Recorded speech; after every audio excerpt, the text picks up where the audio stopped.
नमस्कार, KP news के Rajasthan bulletin में आपका स्वागत है। मैं हूं पूजा आपके साथ। पहले एक नजर डालते हैं आज के मुख्य समाचारों पर। वर्ष 2023 में दफनाई गई लावारिस मैयत की मगफिरत के लिए दुआ की। 12 एग्रीकल्चर कॉलेज के छात्र छात्राओं ने कलेक्ट्रेट का किया घेराव। 12 जिला कांग्रेस ने सांसदों को निलंबित किए जाने का किया विरोध, कलेक्ट्रेट पर किया प्रदर्शन।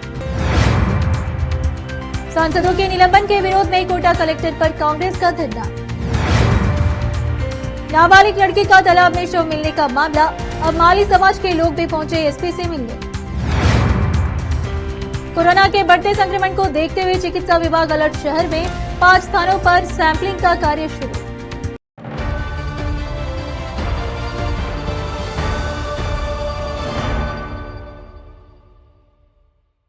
समाचारों को सिलसिला शुरू करते हुए देखते हैं समाचार विस्तार से। कर्मयोगी इंतजामिया कमेटी के अध्यक्ष गुड्डू भाई वारसी ने बताया कि कमेटी के संयोजन में जनवरी से 2020 से दिसंबर 2023 तक 9 लावारिस मैयत को नाईपुरा कब्रिस्तान में दफनाया गया था। उनकी मगफिरत के लिए गुरुवार को जुमेरात को शाम हजीरा दरगाह सब्जी मंडी में मौलाना मुफ्ती शमीम अशरफी सूफी और डॉक्टर शौकत अली सूफी जहीर अहमद द्वारा मगफिरत की दुआ की गई। साथ ही लंगर तस्कीम किया गया। कर्मयोगी सेवा संस्थान के संस्थापक राजा राम जैन ने बताया कि 1 जनवरी 2008 को इंतकाल इंतजामिया कमेटी की स्थापना की गई थी।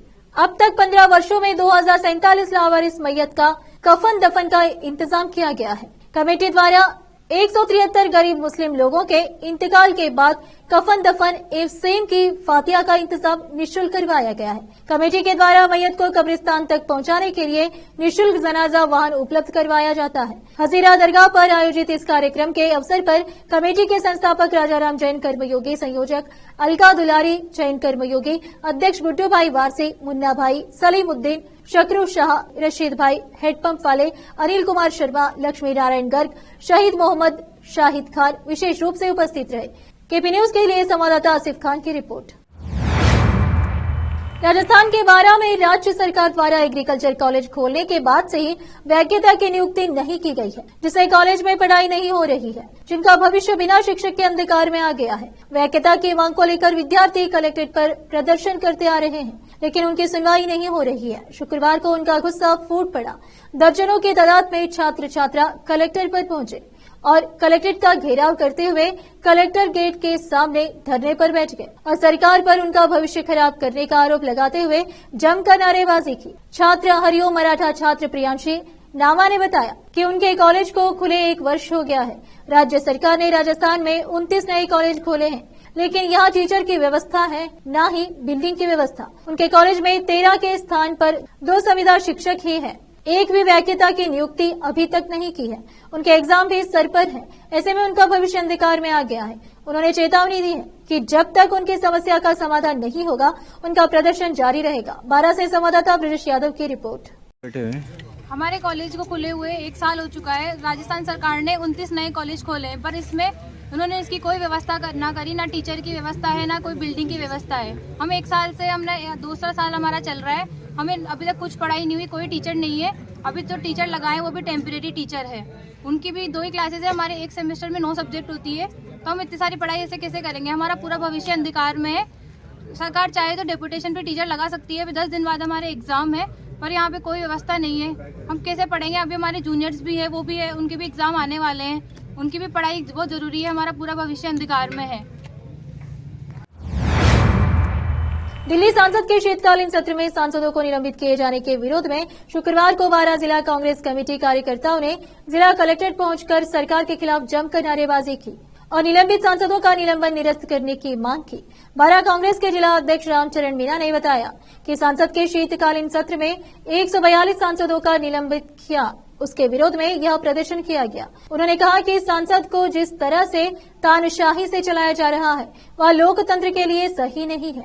हम मांग करते हैं कि निलंबित सभी सांसदों को बहाल किया जाए, जिसको लेकर जिला कलेक्टर के माध्यम से राष्ट्रपति के नाम ज्ञापन दिया है। सांसदों में जो तानाशाही रवैया से निर्णय लिए जा रहे हैं, इस भारत की 130 करोड़ जनता के लिए यह ठीक नहीं है। 12 से संवाददाता ब्रजेश यादव की रिपोर्ट। एसेंस नहीं, कलाकार अन्वेश यादव द्वारा चित्रकला प्रदर्शन 23 से 25 दिसंबर के बीच डॉक्टर विजय यादव एवं डॉक्टर करुणा मंडल यादव के 13 वर्षीय पुत्री अन्वेषा यादव सुबह 11 से सायंकाल 7 के बीच जवाहर काल केंद्र की सुरेखा गैलरी में अपनी चित्रकला के प्रदर्शन लगा रही है। इसमें बाल कलाकार अपने गत 9 वर्ष में एसेंस नन्ही कलाकार अन्वेषा यादव द्वारा चित्रकला प्रदर्शन 23 से 25 दिसंबर के बीच डॉक्टर विजय यादव एवं डॉक्टर करुणा मंडल यादव के 13 वर्षीय पुत्री अन्वेषा यादव सुबह 11 से सायं 7 के बीच जवाहर कला केंद्र की सुरेख गैलरी में अपनी चित्रकला के प्रदर्शन लगा रही है। इसमें बाल कलाकार अपने गत 9 वर्षों में की हुई विभिन्न कलाकृतियों को आपके समक्ष प्रस्तुत करेंगे। उद्घाटन 23 दिसंबर शाम 5 बजे वरिष्ठ कलाकार डॉक्टर चिन्मय मेहता, पूर्व अध्यक्ष राजस्थान कला अकादमी तथा वरिष्ठ कलाकार एवं पूर्व प्रोफेसर डॉक्टर जगमोहन मथुरिया के कर कमलों द्वारा किया जाएगा। विशेष अतिथि के रूप में डॉक्टर अनुपम शाह, निर्देशक शारदा विद्या मंदिर स्कूल तथा श्रीमती जूही शाह, प्रधान आचार्य शारदा विद्या मंदिर स्कूल उपस्थित होंगे। अन्वेषा के कला शिक्षक श्री हरीश छत्रवाला जी ने पत्रिका को बताया कि बाल कलाकार द्वारा प्रस्तुत ऐसी प्रदर्शनी भावी पीढ़ी के लिए प्रेरणा स्रोत सिद्ध होंगी। कोटा लोकसभा और राज्यसभा में हंगामा कर रहे हैं सांसदों के निलंबन के विरोध में कांग्रेस पार्टी ने कोटा में जिला कलेक्ट्रेट पर धरना दिया। कांग्रेस शहर जिला अध्यक्ष रविंद्र त्यागी व देहात जिला अध्यक्ष भानु प्रताप सिंह के नेतृत्व में बड़ी संख्या में कांग्रेस कार्यकर्ता धरने में शामिल हुए। कांग्रेस शहर जिला अध्यक्ष रविंद्र त्यागी का कहना है कि इतनी बड़ी संख्या में सांसदों का निलंबन इतिहास में पहली बार हुआ है। बिना विपक्ष के लोकसभा और राज्यसभा चल रही है, विधेयक पास किए जा रहे हैं। यह कैसा लोकतंत्र है? संस्थाओं का दुरुपयोग किया जा रहा है। वहीं कांग्रेस देहात जिला अध्यक्ष भानु प्रताप सिंह ने कहा कि सांसदों के निलंबन के मुद्दे पर इंडिया गठबंधन के आह्वान पर कोटा कलेक्ट्रेट पर भी धरना दिया गया है। धरने का यही उद्देश्य है कि देश में लोकतंत्र बचा रहे। कोटा से संवाददाता फरीद खान की रिपोर्ट। रोकते समाचारों का सिलसिला ब्रेक के लिए, चल लौटते हैं ब्रेक के बाद। हिंदुस्तान के हर कोने में हम हैं मौजूद। 24 घंटे हालात पर गहरी नजर, खबरों से जुड़े चुपते सवालात और आपको दिखाता है धार्मिक, सामाजिक, राजनीतिक,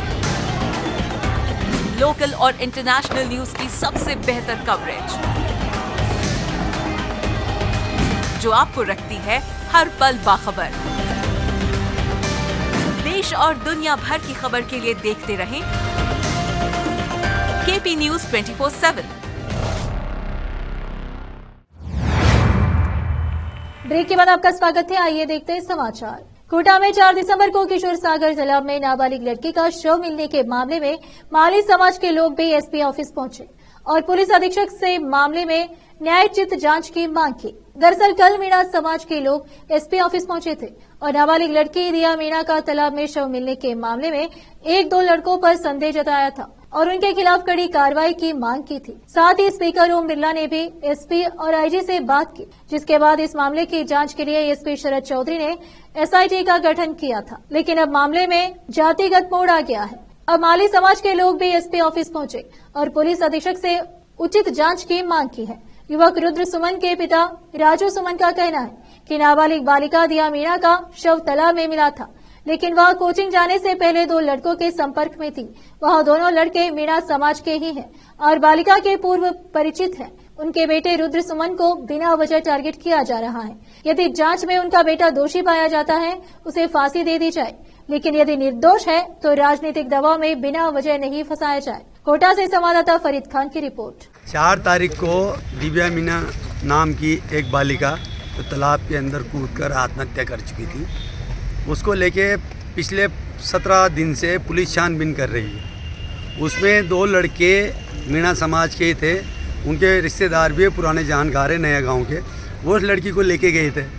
अब वो कोचिंग जब गई थी तो कोचिंग नहीं जाके उन लड़की के साथ चल गई थी। इसमें मेरा बेटा है रुद्र सुमन, उसकी वो लड़की अभी 1 महीने से ही फ्रेंड बनी थी, दोस्त थी। तो मोहल्ले के कारण जब उसको पता चला कि लड़की नहीं है घर पे, तो उसकी माँ के साथ मेरा बेटे ने छानबीन करके उसकी और अच्छी तरह से सब जगह उसको तलाश करा, उसकी माँ के साथ परिवार के साथ मिलकर। बाकी अभी जब 15 दिन से छानबीन चल रही थी, उस दौरान जब भी पुलिस ने हमें बुलाया, मैं मेरे बेटे को लेके थाने में लेके गया हूँ। विकसित भारत संकल्प यात्रा के तहत आज बानसूर विधानसभा के बावनवास और किशोरपुरा ग्राम पंचायत में शिविर का आयोजन हुआ। शिविर में केंद्र सरकार की जन कल्याणकारी योजना के बारे में आम जन को जानकारी दी गई। इस दौरान भाजपा विधायक देवी सिंह शेखावत के शिविर में पहुंचने पर ग्रामीणों ने जोरदार स्वागत किया। विधायक देवी सिंह शेखावत ने संबोधित करते हुए कहा कि सबका साथ सबका विकास की नीति को लेकर सरकार काम कर रही है। विकसित भारत को लेकर प्रत्येक गांव में विकसित भारत संकल्प यात्रा निकालकर लोगों को केंद्र सरकार की जन कल्याणकारी योजनाओं से जोड़ा जा रहा है। देश का कोई भी पात्र व्यक्ति केंद्र सरकार की योजनाओं से वंचित नहीं रहे, जिसको लेकर प्रधानमंत्री ने देश में विकसित भारत संकल्प यात्रा निकालकर आम जन में जागरूकता लाने का संदेश दिया है। इस दौरान विधायक ने बताया कि भारत सरकार ने समाज के अंतिम व्यक्ति तक योजना की पहुंच को सुगम बनाने के लिए भारत संकल्प यात्रा की शुरुआत की गई है। यात्रा में भारत सरकार के आयुष्मान भारत, पीएम गरीब कल्याण अन्न योजना, दीनदयाल अंत्योदय योजना, पीएम आवास योजना, पीएम उज्ज्वल योजना, पीएम विश्वकर्मा योजना, पीएम किसान सम्मान निधि योजना, क्रेडिट कार्ड सहित कुल 17 योजनाओं को शामिल किया गया है। इसमें आम जन को इन योजनाओं से जोड़ा जा रहा है। अलवर से संवाददाता सतीश शर्मा की रिपोर्ट। कोटा जिले के चेचट थाना क्षेत्र के भोलू गांव में खेत में दवा छिड़कते समय एक किसान कीटनाशक के प्रभाव से बेहोश हो गया। परिजन उसको कोटा लेकर आए और निजी अस्पताल में भर्ती कराया, जहां इलाज के दौरान उसने दम तोड़ दिया। पुलिस ने एमबीबीएस अस्पताल की मोर्चरी में रखवाए गए शव का पोस्टमार्टम करवाकर शव परिजनों को सौंप दिया है। परिजनों ने बताया कि शिवराज खेत पर दवा छिड़क रहा था, तभी वह बेहोश हो गया। परिजन उसको लेकर कोटा के निजी अस्पताल में लेकर आए, जहां इलाज के दौरान उसकी मौत हो गई। मृतक शिवराज विवाहित था और उसके 2 बच्चे हैं। चेचट थाने के हेड कांस्टेबल महावीर सिंह ने बताया कि कीटनाशक के प्रभाव से चेचट के भोलू गांव निवासी किसान शिवराज की मौत हुई है। पुलिस ने पोस्टमार्टम करवाकर शव परिजनों को सौंप दिया है। कोटा से संवाददाता फरीद खान की रिपोर्ट।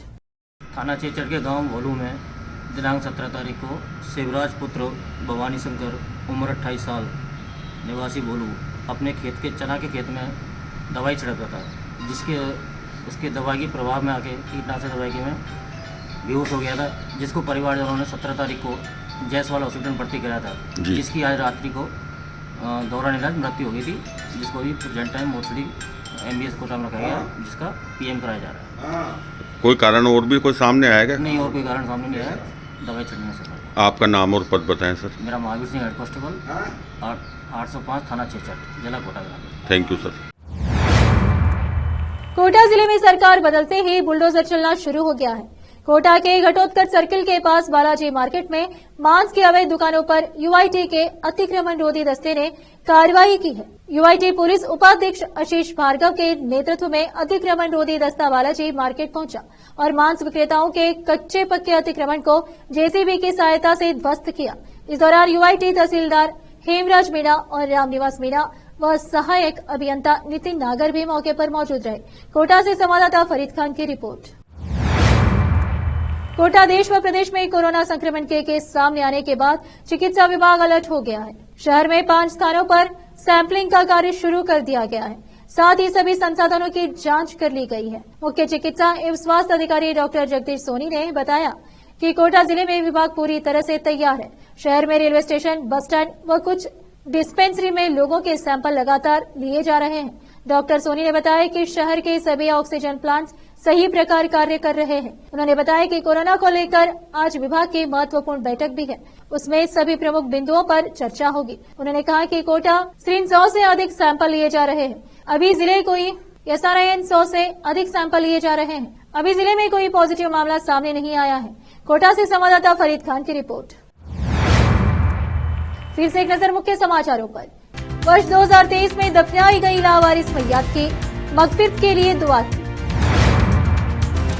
12 एग्रीकल्चर कॉलेज के छात्र छात्राओं ने कलेक्ट्रेट का किया घेराव। 12 जिला कांग्रेस ने सांसदों को निलंबित किए जाने का किया विरोध, कलेक्ट्रेट पर किया प्रदर्शन। सांसदों के निलंबन के विरोध में कोटा कलेक्ट्रेट पर कांग्रेस का धरना। नाबालिग लड़की का तालाब में शव मिलने का मामला, अब माली समाज के लोग भी पहुंचे एसपी से मिलने। कोरोना के बढ़ते संक्रमण को देखते हुए चिकित्सा विभाग अलर्ट। शहर में 5 स्थानों पर सैंपलिंग का कार्य शुरू।